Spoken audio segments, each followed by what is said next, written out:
The parole officer asked him the same question she asked everyone. "What's your plan, Mr. Calderon?" Manny Calderon sat in a plastic chair in a windowless room at the Southern New Mexico Correctional Facility outside of Las Cruces. He was 41 years old.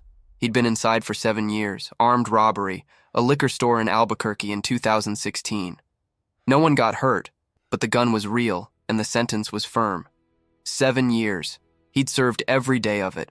He had a shaved head that was growing out uneven, a scar on his left cheek from a fight in year 2 that he'd lost but never talked about. Hands that were too big for his body, like they'd been designed for a larger man and bolted on as an afterthought. "My cousin has a ranch outside of Hatch. He said I can work there, room and board plus wages when he can afford it." The parole officer, a woman named Sandra Molina who'd processed over 2,000 releases in her career and had learned to read men the way veterinarians read animals, looked at him for a long time. "You know anything about ranching?" "No, ma'am." "Your cousin know you're coming?" he offered. Sandra wrote something on her form. Manny couldn't read it upside down, but he assumed it was some version of another one with no plan and a relative who'll get tired of him in 6 months. She wasn't entirely wrong. Manny's cousin was Ray Calderon, 57. He ran 320 acres of scrub desert and irrigated pasture in the Rio Grande Valley south of Hatch, New Mexico. Chili peppers on 40 acres, cattle on the rest.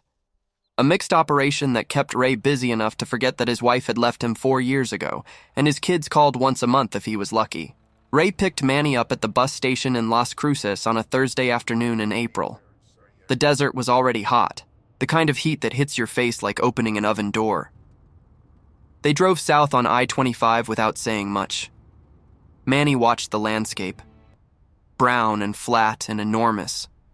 7 years of concrete walls and fluorescent lighting had made the sky feel too big, too open. He kept wanting to look for the ceiling. The Hatch Valley spread out around them as they turned off the highway. Green chili fields on both sides of the road, the Rio Grande a muddy ribbon cutting through the desert, the Caballo Mountains rising to the east like a wall between here and everywhere else.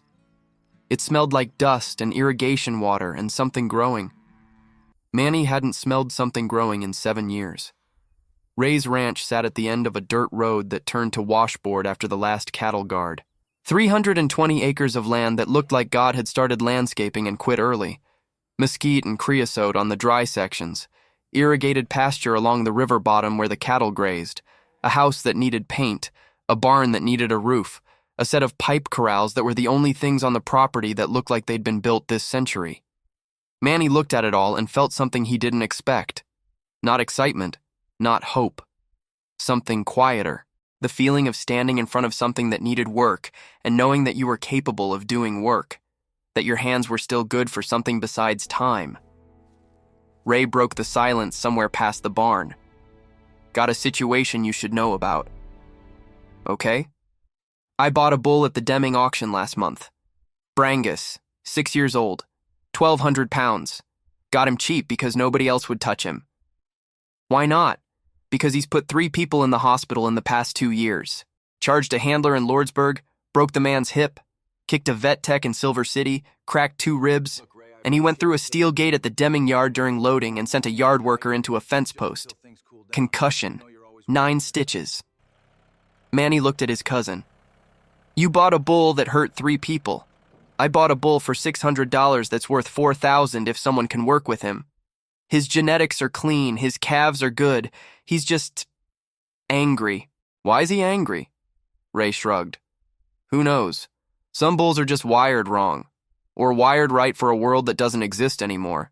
Either way, he's in my south pen and nobody on my crew will go near him. I've got a guy who feeds him from outside the fence with a tractor bucket because walking into his pen is a death wish." "And you want me to do what exactly?" "Not exactly anything. You need a job. I need someone who isn't afraid of getting hurt." Seemed like a natural fit. Manny stared at Ray for a long time. Then he laughed. First time in months. Maybe years. "You're giving the convict the bull nobody wants. That's poetic." Ray almost smiled. "I thought so. The bull's name was nothing. Nobody had named him. His ear tag said, 217. The Deming auction paperwork called him Lot 43. Ray's crew called him various things that weren't appropriate for polite company.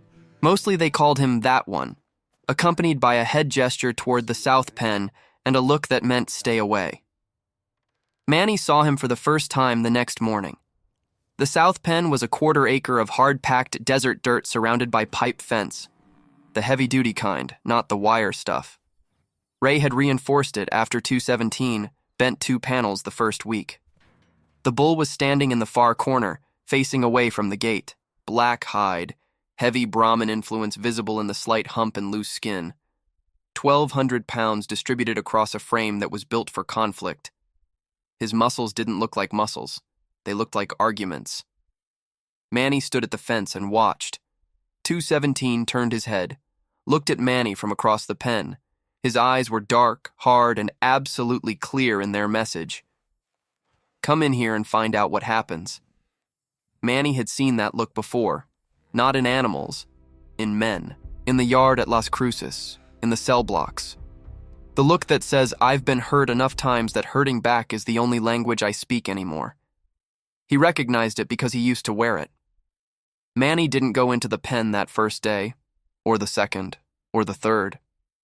He stood at the fence, morning and evening, 10 minutes each time, didn't talk, didn't try to feed the bull by hand, didn't do any of the things that people do when they're trying to make an animal trust them.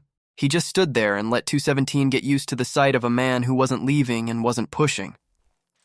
Ray watched this from the house and said nothing. He'd expected Manny to either get scared and quit, or get brave and get hurt. Standing at a fence doing nothing wasn't in his predictions. On day 4, Manny brought a folding chair, set it up outside the pen, sat down, drank coffee from a thermos, watched the sun come up over the Caballo Mountains while 217 watched him from the opposite corner. On day 6, the bull moved, not toward Manny, laterally, from the far corner to the water trough, which was on the side of the pen closest to Manny's chair. He drank while keeping one eye on the man. Then he walked back to his corner. Progress, Manny said to nobody. On day 9, Manny did something different. He brought a second chair into the pen. Not for him. He left it inside the gate, empty, and went back to his chair outside the fence. The empty chair sat in the pen like a question, a placeholder, something that said, I'm not coming in yet. But the space is there when we're both ready. 217 stared at the chair for an hour. Then he walked over and knocked it down with his head, stood over it, looked at Manny through the fence. Fair enough, Manny said. He put the chair back the next morning. 217 knocked it down again. This went on for 4 days. Every morning, Manny set the chair up inside the gate. Every morning, 217 knocked it down.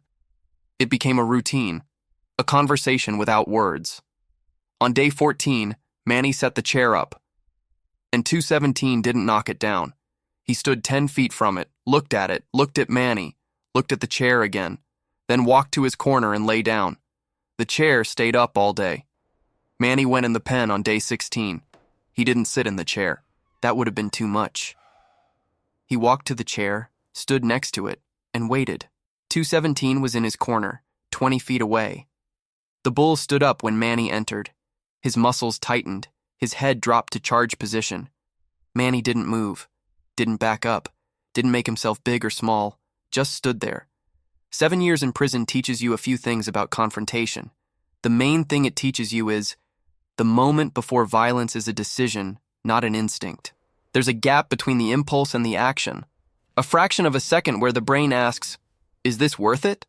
And if you can exist in that gap without escalating, sometimes the other side decides it's not worth it either. 217 held charge position for about 30 seconds. His nostrils flared, his hooves shifted. Every fiber of 1,200 pounds was coiled to launch.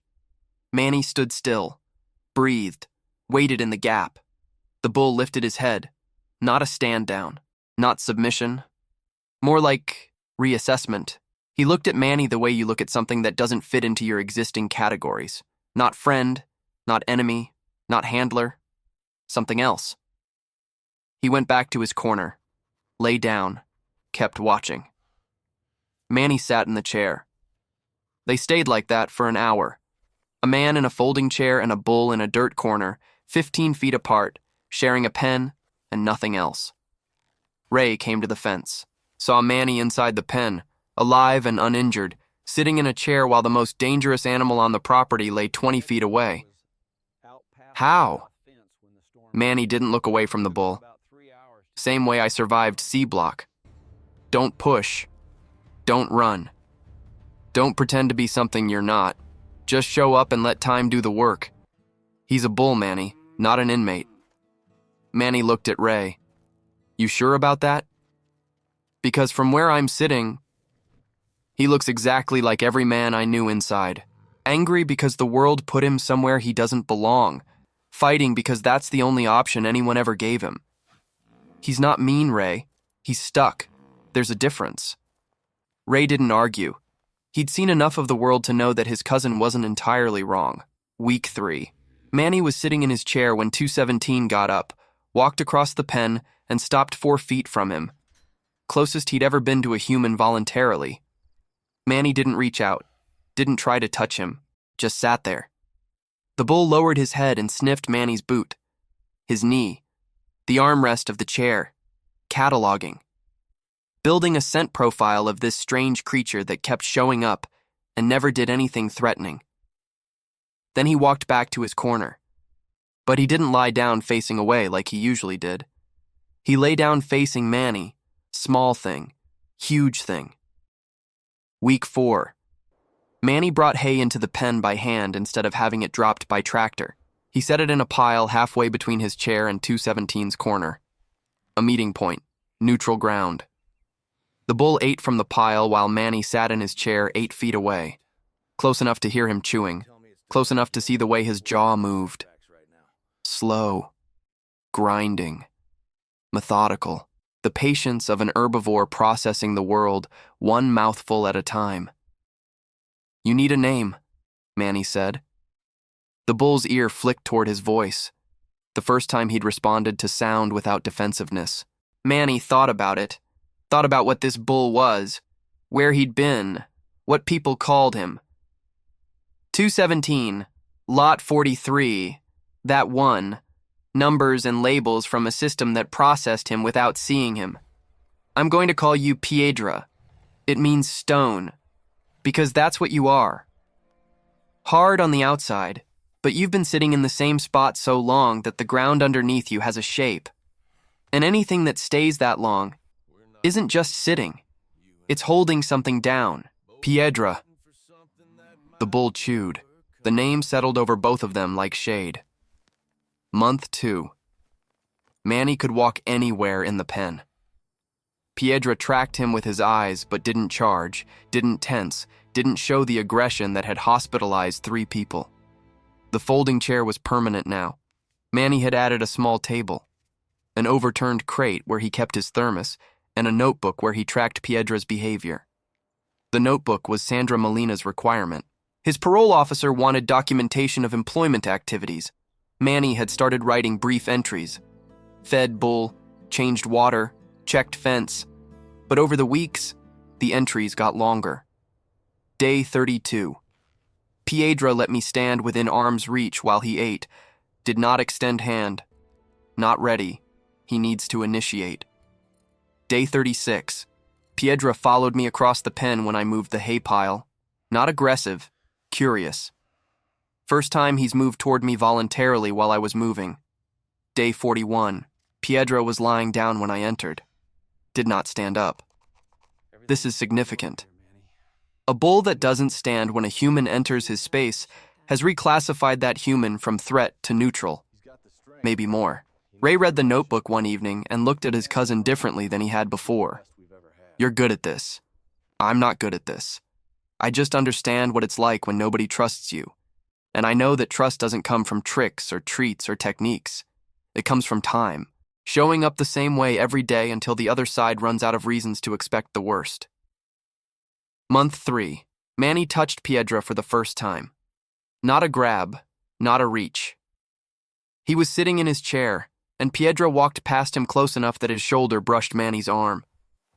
Manny let his hand rest on the bull's side as he passed. 3 seconds of contact, warm hide over hard muscle. The bull paused, didn't flinch, kept walking. That night, Manny sat on the porch of the bunkhouse and called Sandra Molina for his monthly check-in. "How's the ranch?" "Good. You adjusting?" Manny thought about it. "I'm learning that rehabilitation isn't just a word they use in parole hearings." "What do you mean?" "There's a bull here that nobody could handle. Hurt people. Got labeled dangerous. Sent from place to place until he ended up at the cheapest pen on the cheapest ranch in the valley. Sound familiar?" Sandra was quiet. "I've been working with him for 3 months. He doesn't charge anymore. He lets me walk in his pen. He ate out of my hand yesterday for the first time. Nobody trained him to stop being angry. Nobody punished the anger out of him. I just showed up. Every day. Same time, same chair. And let him figure out that I wasn't going to hurt him. And I think that's what rehabilitation actually is. Not a program, not a certificate. Just someone showing up consistently enough that you start to believe the world might not be what you thought it was." Sandra wrote something in her file. Manny didn't ask what it was, but when she spoke again, her voice was different, warmer, like she'd moved from processing him to hearing him. "Keep going, Mr. Calderon. Whatever you're doing with that bull, keep going." Month 5. Piedra was a different animal, not tame. Manny never used that word. Tame implies something was taken away. Piedra hadn't lost his edge. He was still 1,200 pounds of muscle and bone that could hospitalize a man in half a second if he chose to. The difference was, he was choosing not to. Ray brought Dr. Carmen Estrada, the large animal vet out of Hatch, to evaluate Piedra for potential integration with the cow herd. Carmen had refused to enter the pen 6 months earlier when Ray first bought him. Now she stood inside the pen while Piedra stood 10 feet away, calm, watching her with alert but non-aggressive eyes. "This is not the same animal," Carmen said. "His cortisol markers, his body language, his response to novel stimuli. Everything has shifted. What did you do?" "Nothing," Manny said. "I just sat in a chair." Carmen looked at him. "That's not nothing. That's the hardest thing in the world. Being present without an agenda. Most people can't do it with other people, let alone with a 1,200-pound animal that's already proven he'll hurt you." She cleared Piedra for herd introduction. The day Manny opened the gate between the south pen and the main pasture, Piedra stood at the threshold for 11 minutes. Manny stood to the side, not leading, not pushing, just waiting. Piedra stepped through. 46 cows looked up from grazing. A new bull, big, black, the kind of presence that shifts the energy of a herd the moment he enters. Piedra walked into the pasture the way Manny had walked into the pen on day 16. Slow, deliberate, not aggressive, not submissive, just present. He found the nearest cow, sniffed her, stood beside her. The cow looked at him with the complete indifference that cows show toward anything that isn't food or a threat. Piedra seemed satisfied with this. He moved to the next cow. By evening, he was grazing at the edge of the herd, not in the center, not dominating, finding his place the way anyone finds their place when they've been locked up for too long, and suddenly the world is open again. Manny watched from the fence. Ray stood beside him. "How's it feel?" Ray asked. Manny didn't answer for a while. Then, like opening a door and knowing someone's going to walk through it into something better, and knowing you're the one who held the door. Ray put his hand on Manny's shoulder. First time he'd touched his cousin since picking him up at the bus station. "You did good, Primo." Manny nodded, watched Piedra in the evening light. A bull that nobody wanted, standing in a herd for the first time in years, learning that open space wasn't a threat. It was a gift. Just like Manny was learning the same thing. Piedra bred 23 cows that first season, every calf born healthy. His temperament in the herd was calm, not passive, but controlled. He moved through the cattle with the measured awareness of an animal that had learned to choose his responses instead of reacting to everything. Carmen told Ray at the pregnancy check that Piedra's breeding efficiency was in the top 15% for natural service bulls in the region.